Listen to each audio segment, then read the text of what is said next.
Okay, last little bit of chapter 11. I'm taking way too long with this one. We talked a little bit about the Panic of 1837 and how Van Buren is going to inherit this. He's going to kind of take along some of the blame for the Depression. Van Buren himself didn't feel like government had the responsibility to rescue people that were in financial trouble.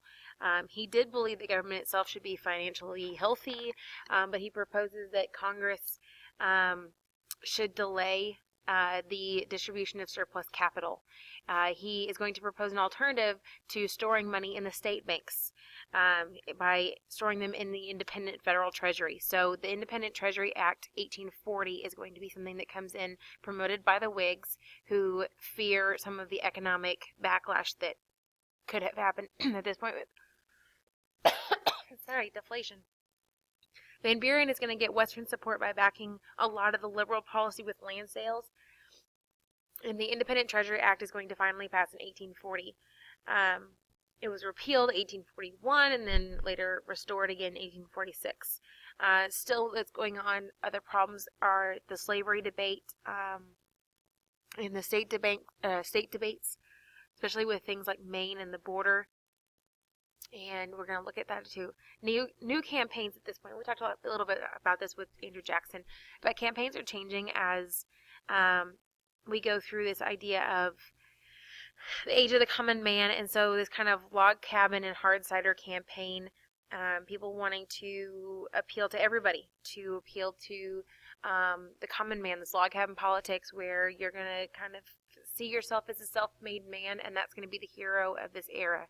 Whigs assume that they're going to win this next campaign because of the economic depression that's going on. And they're going to prefer William Henry Harrison over Henry Clay after Van Buren's term. William Henry Harrison had the Battle of Tippecanoe victory for him. He was the governor of Indiana.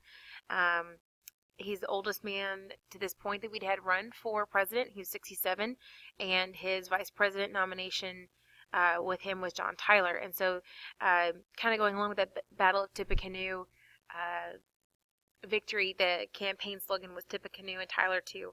And a lot of criticism from the Democrats ridiculed symbols of cider and log cabins, but Whigs countered this by using symbols to portray Harrison as a simple man of the people. He was actually one of the first Virginia families from his side of the family, so not too simple of a family background, actually a founding family. But he was a contrast to the wealthy Van Buren. And like I said, there's a lot of campaigning, lots of banners, buttons, floats, rallies. William Henry Harrison will win against Van Buren, 1840 election, 234 to 60 electoral votes. So going into kind of this, I'll show you a little bit about the votes as they came through.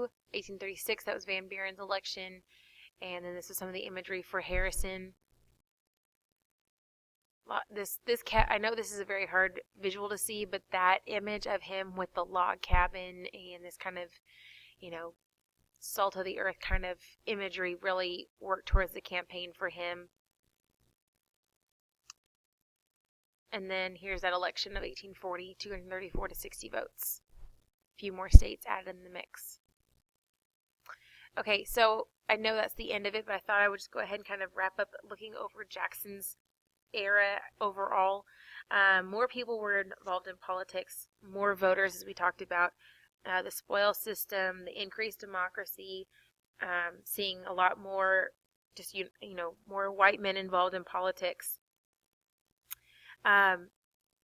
You have this idea of unregulated corporation, government not really getting involved as much, and so you're starting to see some competition, some market competition going on, and some Jeffersonian ideals, which you're going to look at with the Jefferson to Jackson policies and kind of comparison of the two. We're going to do that for homework and go over it in class, so just make sure that you review that as well. I'm just kind of flipping through my notes, see if there's anything else I could make sure to go over with you. And I think that was about it.